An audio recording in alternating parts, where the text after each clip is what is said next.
Nega aynan Uzun marketda hamma savdo qilyapti? Assalomu alaykum hammaga o'rtoqlar. Uzun marketda savdo qilish borasida suhbat olib boramiz. Kanalga yangi bo'lsangiz obuna tugmasini bosib qo'ying va fikringizni o'z izohlaringizda qoldirishingiz mumkin. Nega hozir hamma Uzun marketga kiryapti deb o'ylaysiz? Chunki bu oddiy savdo emas, tayyor tizim. Oldin bozorlarda yoki offlayn savdo qilish uchun nimalar kerak edi? Do'kon ijarasi va sotuvchi yo'llash, reklamaga katta pul.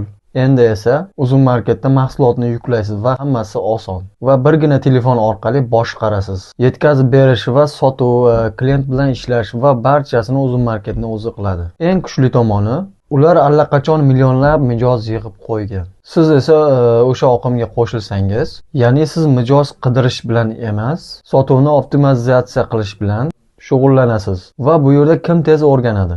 O'sha tez pul qiladi.